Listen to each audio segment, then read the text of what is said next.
Hello everyone, इस video में मैं आपसे बात करूंगा बैसिलस एंथ्रेसिस के बारे में। सबसे पहले हम पढ़ेंगे इसका इंट्रोडक्शन। जो हमारे gram positive spore forming bacilli होते हैं उनको हमने दो जेनरा में क्लासिफाई किया है। एक है बैसिलस और एक है क्लोस्ट्रीडियम। बैसिलस और क्लोस्ट्रीडियम में कॉमन बात यह है दोनों ही ग्राम पॉजिटिव हैं और दोनों स्पोर फॉर्मिंग बैसिलाई हैं। अब इनमें डिफरेंस क्या है? जो हमारे बैसिलस होते हैं वो है obligate aerobes, that is bacillus को क्या चाहिए? सर्वाइव करने के लिए ऑक्सीजन चाहिए। लेकिन क्लोस्ट्रीडियम क्या होता है? Obligate anaerobe, that is clostridium हमारा ऑक्सीजन फ्री एनवायरनमेंट में ही सर्वाइव करेगा। बैसिलस में नॉन बल्जिंग स्पोर्स होते हैं, जो हमें ये वाइट दिख रहे हैं, these are spores. So this bacillus में नॉन बल्जिंग स्पोर्स होते हैं और क्लोस्ट्रीडियम में बल्जिंग स्पोर्स होते हैं। तो ये जो है बल्जिंग स्पोर्स हैं। अब हमें पढ़ना है बैसिलस एंथ्रेसिस। तो सबसे पहले हम बात करेंगे बैसिलस के बारे में। बैसिलस जो जेनरा है उसमें बहुत सारी स्पीशीज हैं, लेकिन हमें कौन सी पढ़नी है? सिर्फ और सिर्फ pathogenic species, that is bacillus anthracis and bacillus serious. जो हमारी बैसिलस एंथ्रेसिस होती है वो क्या कॉज करती है? एंथ्रैक्स का डिजीज कॉज कराती है। और जो बैसिलस सीरियस होती है वो हमारी फूड पॉइजनिंग कॉज कराती है। बैसिलस की जितनी भी स्पीशीज होती हैं वो क्या होती हैं? मोटाइल और non capsulated. Motile with peritrichous flagella. देखिए, पेरीट्राइकस फ्लैजिला का मतलब ये है पूरे बैक्टीरिया को सराउंड करेंगे फ्लैजिला। सो ये है हमारा पेरीट्राइकस फ्लैजिला। लेकिन इसका एक एक्सेप्शन है। जो बैसिलस एंथ्रेसिस स्पीशीज होती है वो क्या होती है? Non motile and capsulated. अब हम बात करेंगे अपने मेन टॉपिक की, दैट इज बैसिलस एंथ्रेसिस।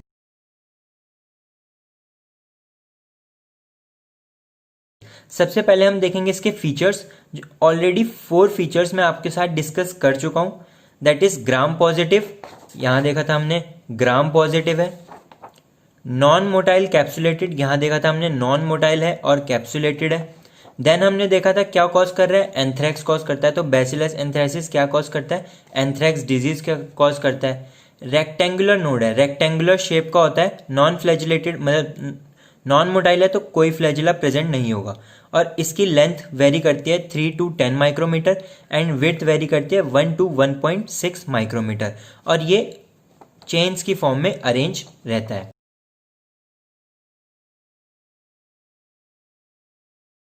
जो हमारा बैसिलस एंथ्रेसिस है उसको हम फर्दर सब हेडिंग्स में पढ़ेंगे। फीचर्स पढ़ेंगे, historical importance, virulence factor, pathogenesis, clinical manifestation, lab diagnosis और ट्रीटमेंट। फीचर्स हम पढ़ चुके हैं। नेक्स्ट हम पढ़ेंगे हिस्टोरिकल इंपॉर्टेंस। इस वीडियो में मैं आपको क्लिनिकल मैनिफेस्टेशन तक बताऊंगा।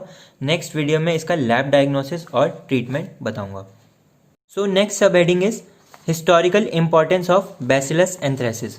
Bacillus anthracis is first pathogenic bacteria है जो माइक्रोस्कोप के अंडर देखा गया था। Anthrax was first communicable disease. So anthrax हमारी पहली ऐसी कम्युनिकेबल डिजीज थी जो किससे ट्रांसमिट हुई थी? इनॉक्यूलेशन ऑफ इन्फेक्टेड ब्लड से ट्रांसमिट हुई थी। Bacillus anthracis is first bacteria to be isolated in pure culture by Robert Koch. और जो हमारे कोच के पोस्टुलेट हैं वो इसी पे बेस्ड है। लुइस पास्चर ने जो first live attenuated bacterial vaccine prepare की थी वो करी थी एंथ्रैक्स वैक्सीन। तो हमारे historical importance of bacillus anthrax complete हो चुके हैं। नेक्स्ट हम देखेंगे वायरुलेंस फैक्टर एंड पैथोजेनेसिस। अब जो हमारा बैसिलस एंथ्रेसिस की पैथोजेनेसिस होती है वो 2 वायरुलेंस फैक्टर की वजह से होती है। एक तो एंथ्रैक्स टॉक्सिन जो हमारा बैक्टीरिया प्रोड्यूस करता है, और बैक्टीरिया का capsule, that is anthrax capsule. अब एंथ्रैक्स टॉक्सिन कौन प्रोड्यूस करता है? बैक्टीरिया में प्रेजेंट प्लाज्मिड। एंथ्रैक्स टॉक्सिन के 3 फ्रेगमेंट होते हैं, protective factor, oedema factor and lethal factor. Protective factor क्या करता है? जो हमारा होस्ट सेल होता है, जैसे हमारा बैसिलस एंथ्रैक्स बॉडी में एंटर करेगा तो देन उसको सेल में एंटर करना होगा।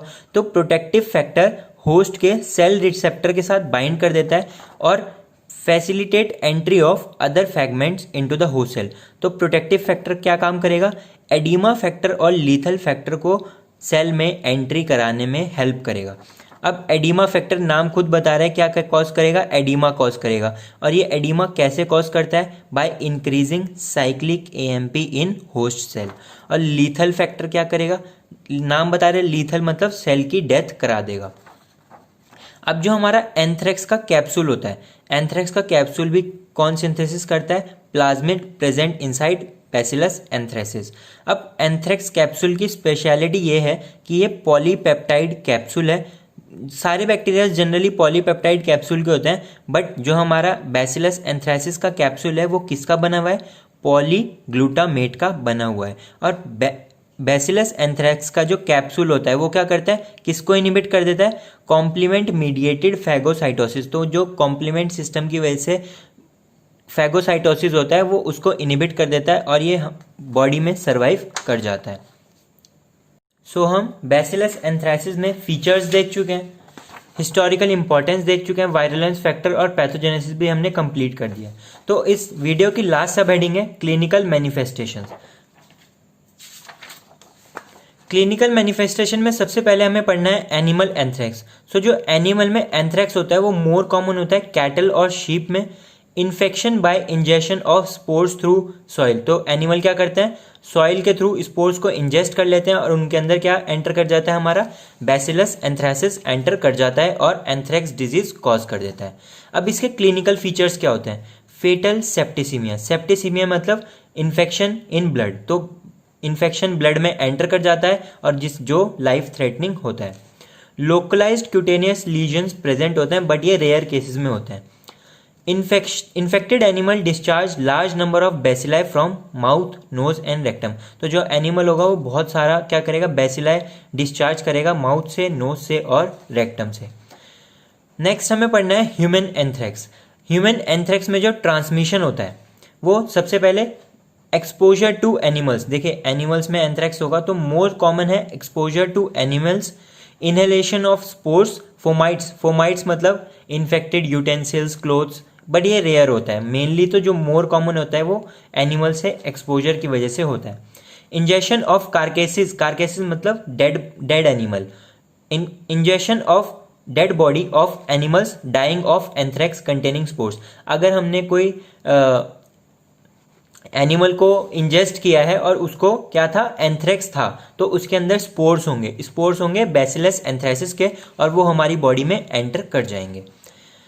Bacillus anthracis is one of the most common agent of bioterrorism, तो बैसिलस एंथ्रेसिस को कैसे यूज किया गया है, बायोटेररिज्म की तरह यूज किया जाता है। और जो हमारा स्वर्डलोस्क और यूनाइटेड स्टेट में जो हमारा आउटब्रेक हुआ था उसमें कॉमन कॉज यही था, बैसिलस एंथ्रेसिस। नेक्स्ट हम पढ़ेंगे clinical types of human anthrax. So 3 clinical types होते हैं, first is cutaneous anthrax, second is pulmonary anthrax and third is intestinal anthrax. Cutaneous anthrax को हम हाइड पोर्टर्स डिजीज भी बोलते हैं। हाइड होता है processed skin of animal use to make leather, और पोर्टर्स उन लेबर्स को बोलते हैं जो हाइड को कैरी करते हैं अपने साथ। तो पोर्टर्स की मतलब लेबर्स की एनिमल की स्किन के साथ क्लोज कांटेक्ट है, तो पोर्टर्स में बहुत ज़्यादा चांसेस रहते हैं कि बैसिलस एंथ्रेसिस एंटर कर जाए स्किन से और उन्हें क्या हो जाता है, क्यूटेनियस एंथ्रेक्स। पल्मोनरी एंथ्रेक्स को हम वूल सॉर्टर डिजीज भी बोलते हैं। अब जो लेबर्स एनिमल में से वूल को अलग करते हैं उनको सॉर्टर्स बोलते हैं। सो वूल सॉर्टर डिजीज उन लेबर्स में बहुत ज़्यादा चांसेस रहते हैं कि एयर के थ्रू स्पोर्स क्या कर जाएं, उनकी बॉडी में एंटर कर जाएं और उनको पल्मोनरी एंथ्रेक्स हो सकता है। Next is intestinal anthrax. So cutaneous anthrax कहाँ से एंटर करेगा, स्किन से, नाम खुद बता रहा है। इसका क्लिनिकल फीचर है मैलिग्नेंट पस्ट्यूल। अब मैलिग्नेंट पस्ट्यूल क्या होता है, सीवियर स्किन अल्सरेशन, मतलब स्किन में बहुत ज़्यादा सीवियर एक अल्सरेशन हो जाता है।